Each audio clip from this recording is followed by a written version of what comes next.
cual les dije en el avance, hoy vamos a hablar de un tema muy pedido por la audiencia, como son los pensamientos oscuros. ¿Qué son los pensamientos oscuros? Esa gente que vive pronosticando desgracias, tragedias, cosas negativas, que puestos al lado de uno es como el pájaro loco picoteándote la cabeza todo el tiempo.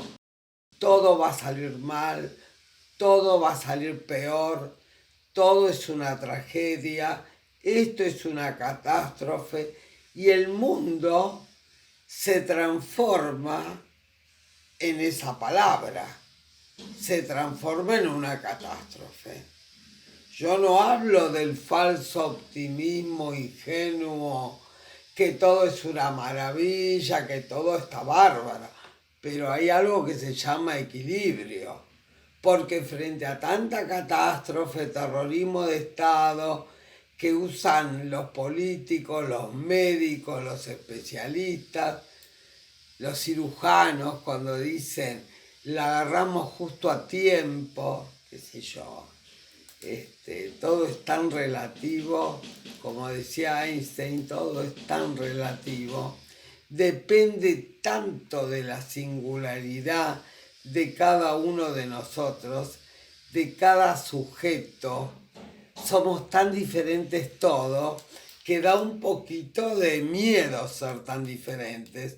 Por eso hay gente que trata de homologar y hacer endémico, y no es así. Somos todos diferentes.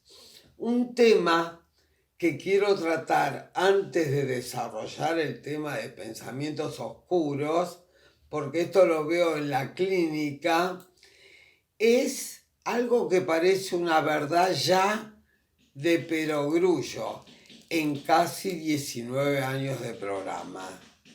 ¿Qué son los deseos conscientes y qué son los deseos inconscientes? ¿Qué son los sueños conscientes y qué son los sueños que se desarrollan en el dormir? Inconscientes. Realmente esto que teóricamente sabe mucha gente como las teorías, tengo un Edipo bárbaro, dice alguien, pero no tienen incorporado ni trabajada el complejo de Edipo. Entonces, teóricamente cualquiera puede hablar de psicoanálisis. Clínicamente no. Y en la clínica, lo que yo descubro día a día, después de más de 50 años en esta profesión, haber transitado en todos los medios, dirigir un hospital de día, clínicas psiquiátricas, hospitales, consultorios, etc. Evidentemente la gente puede repetir teóricamente qué es un deseo consciente y qué es un deseo inconsciente. Pero cuando uno en la clínica investiga el deseo inconsciente y lo interpreta, la mayoría, no todos, la mayoría de los pacientes se enoja o se siente criticado, o como muchos que tienen los núcleos infantiles se sienten retados. Y creo que antes de hablar de los pensamientos oscuros o de cualquier tema, es como cultivar una rosa, primero hay que dejar el terreno totalmente preparado. Yo no puedo hablar de pensamientos oscuros si no está clara la diferencia entre los deseos conscientes y los deseos inconscientes. Luego de la pausa, continuamos con este diálogo con la audiencia.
Como les decía, continuamos en este tema que aparentemente todos conocemos, pero muy pocos tenemos incorporados como conocimiento propio.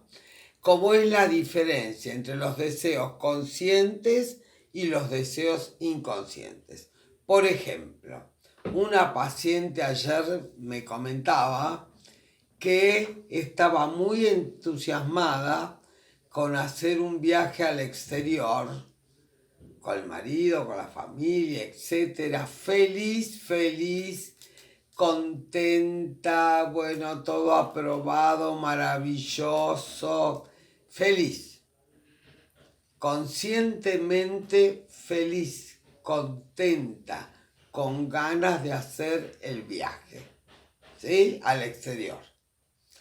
A la noche sueña que está en nuestra costa atlántica, en Miramar, con los padres. El desarrollo de todo el sueño es en nuestra Miramar y con los padres, y ella viéndose como adolescente. Es decir, que ese es el inconsciente de hoy.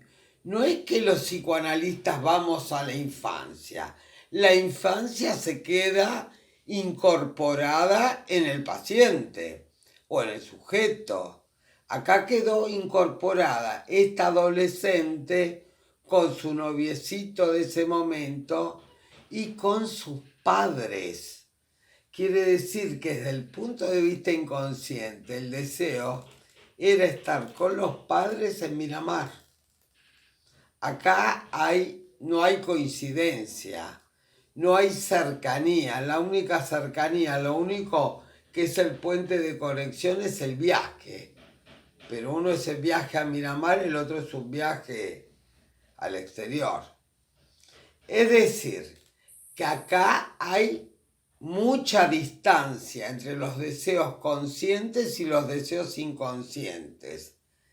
Esto que para muchos es muy conocido, yo les puedo asegurar, después de tantos años de experiencia y en la clínica, que cuando uno interpreta un sueño, que la vía regia de acceso al inconsciente es el atajo que nos lleva directamente al inconsciente, la gente se enoja o dice no puede ser, rechaza ese deseo inconsciente, salvo la gente que ya tiene muchos años de análisis, lo ha transitado y aún así transitado otro tipo de terapias. Cuando uno interpreta el deseo inconsciente, también se sienten rechazados, rechazan la interpretación, no la admiten, se enojan y aparte se sienten retados los más infantiles, no en edad, en emociones. Los más infantiles se sienten retados y los más grandotes se sienten criticados. Adoptan como una alerta paranoica frente a la intervención del analista. Es decir, que la gente se va a hacer psicoanálisis. Este es un país demográficamente con muchos pacientes y muchos psicoanalistas. Sin embargo, sorprendentemente, cuando uno está en la cancha se ven los pingos. Y lo que se ve en la cancha con los pingos, que no hay tanta gente que admite los deseos inconscientes. Otro equívoco es pensar que los deseos inconscientes hay que cumplirlos. No, los deseos inconscientes hay que ver por qué aparecen en este momento y para eso está la investigación psicoanalítica. A ver por qué alguien que está tan contento de hacer un viaje al exterior, en lo recóndito de su alma, que es el inconsciente, quiere estar con los padres en Miramar. y siendo adolescente. Esa contradicción entre lo consciente y lo inconsciente ocasiona conflictos.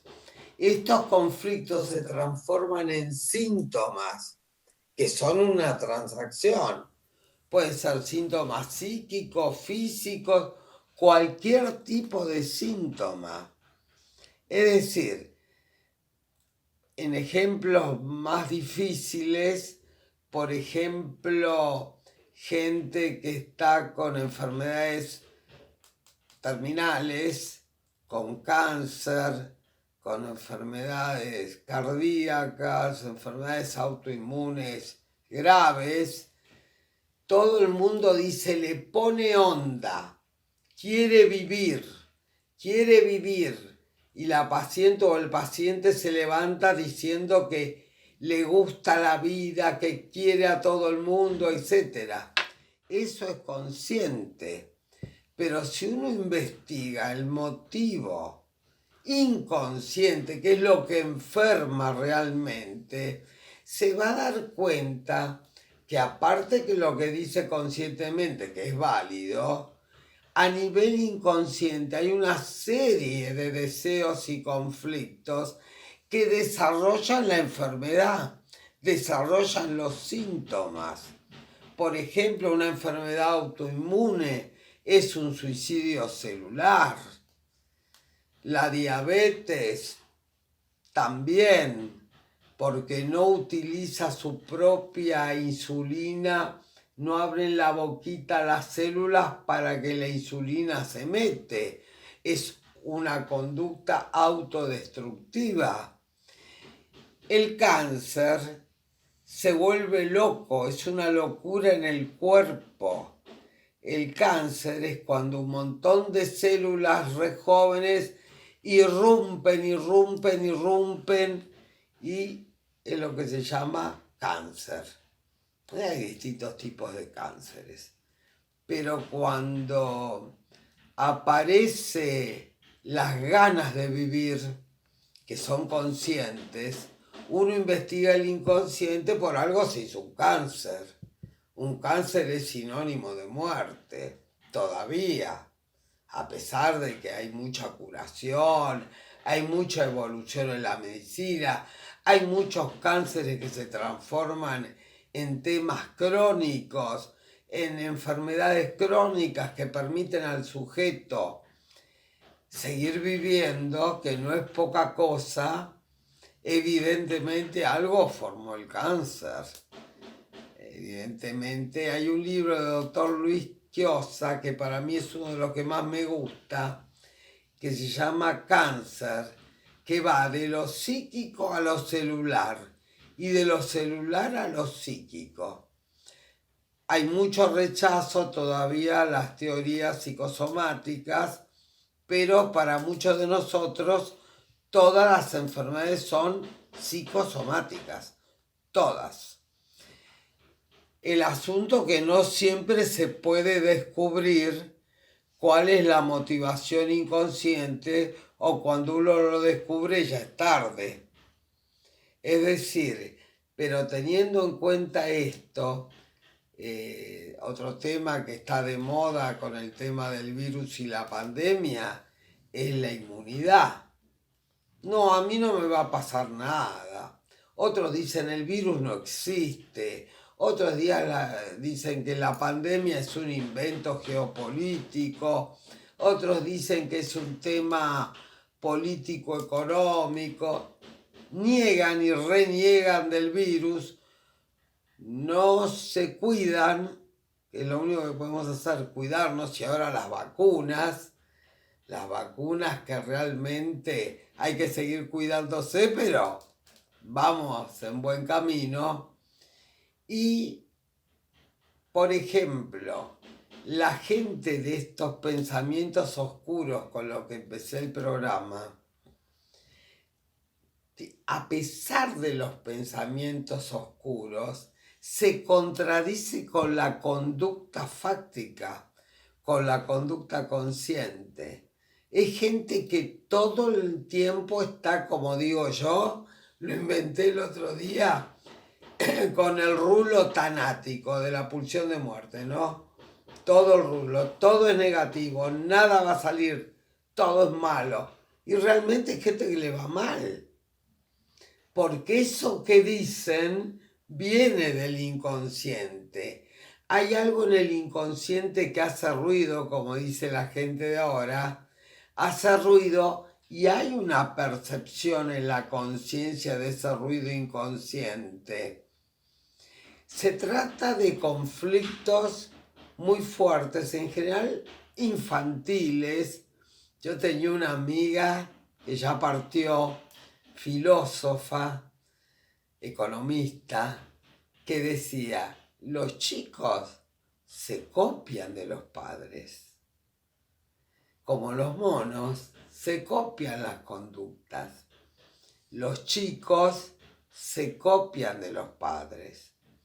El otro día veía una paciente que criticaba mucho a su madre. A poco de andar en el discurso, realmente era igual de criticona y descalificadora como la madre.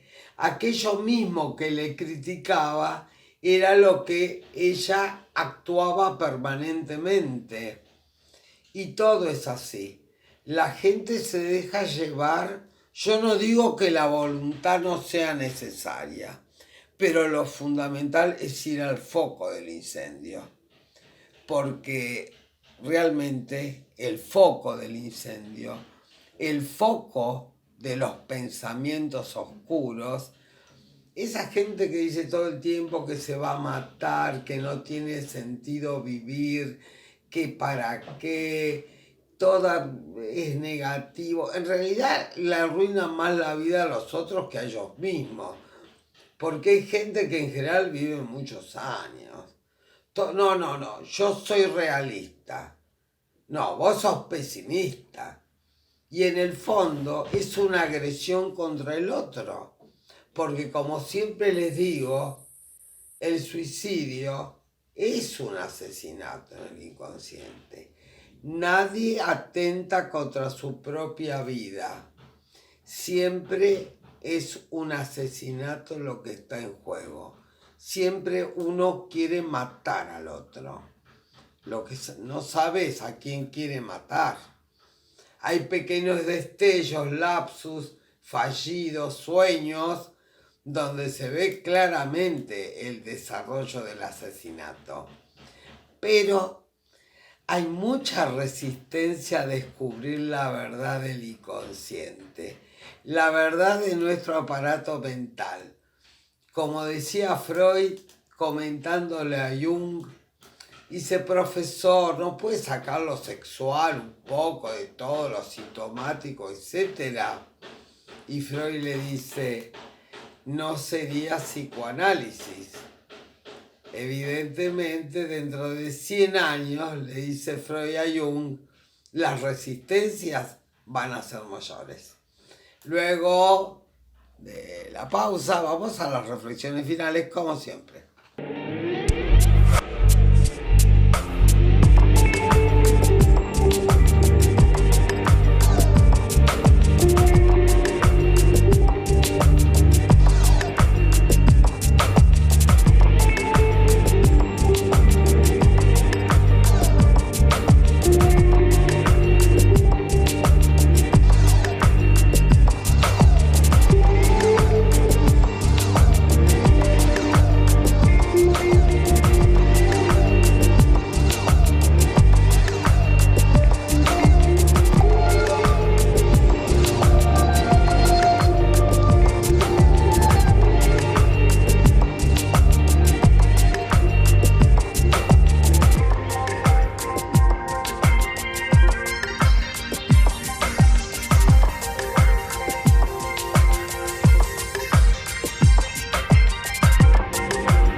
Bueno, en las reflexiones finales yo le preguntaba a mi equipo si había estado muy dura, pero realmente es muy duro ver llegar a gente con tantos años de psicoanálisis, supuestamente, que no tienen la menor noción de su inconsciente. Se enojan, como les decía, lo rechazan, lo discuten, se sienten criticados cuando uno interviene. Los pensamientos oscuros en general se dan en la gente melancólica, ¿no? Y siempre está referido a otro. Todo lo que dicen, uy, esto no, lo otro no, lo otro me va a salir mal. En realidad le queman el cerebro a los otros. Por ejemplo, hay muchas madres melancólicas y los pobres hijos realmente tienen que actuar de antidepresivos. Entonces les bailan, le cantan, hacen piruetas, todo para entretener a esa madre melancólica, pero que no recurre a un buen psicoanálisis. Todos me pueden decir, pero no hay plata, es una cuestión de plata, depende. Hay lugares donde o se paga un bono muy pequeño o gratis. Argentina es el país del psicoanálisis. Demográficamente es el mayor número de psicoanalistas del mundo. Por supuesto que Estados Unidos es la Sociedad Americana de Psicoanálisis, la sumatoria de todos los estados, etcétera, de las sociedades desarrolladas de cada estado son más. En Alemania hay mucho psicoanálisis. En Alemania lo paga el gobierno. Hasta hace un tiempo era así, ahora no sé. Lo pagaba el gobierno y no honorarios institucionales, honorarios decentes, honorarios de acuerdo a la tarea que uno realiza con el paciente y el paciente realiza con uno. Esa gente de pensamientos oscuros, que las videntes dicen que son envidiosas, que tiran el mal de ojo, terminan siendo seres oscuros, metafóricamente hablando. Sin una sonrisa, se les va comiendo la sonrisa desde adentro y las ideas y los pensamientos oscuros van succionando y comiendo la sonrisa. La sonrisa de estar vivo, la sonrisa de poder querer a alguien, la sonrisa de hacer algo que nos guste. Tenemos la sonrisa para muchas cosas. Sin embargo, hay gente que se queja todo el tiempo. La vida es una queja. No depende del dinero. Hay gente con mucho dinero que se quejan muchísimo. Industriales, mujeres industriales, porque son infelices, porque han equivocado el camino, porque no llevan la vida, aunque les cueste el bolsillo, no llevan el camino elegido, pero profundamente. Vuelvo a repetir, profundamente no significa que los deseos inconscientes desarrollados en los sueños del dormir tienen que ser efectivos, sino tienen que ser investigados. Y hay que ver esa contradicción, a veces esas peleas terribles adentro de uno, de gato y perro, que se lleven mal, entre el inconsciente y el consciente. El paciente queda paralizado o hace algún síntoma, porque es una transacción, un síntoma cualquiera.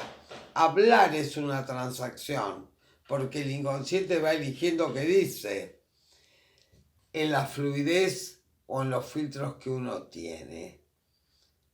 Todo es un síntoma, todo es una transacción. A veces maravillosa y en general son síntomas corporales. Hablábamos en el otro programa de ataques de pánico, creo que quedó claro que es el ataque de pánico. El ataque de pánico en realidad, en la antigüedad, era el antiguo acceso de angustia. ataque de angustia. Después, siempre en algunos países se renuevan, entre comillas, poniéndole nombres nuevos, pero también es por la medicación, etcétera, etcétera. Evidentemente todavía, y a pesar de que el psicoanálisis en la Argentina está muy avanzada, nos falta un montón. Nos vemos.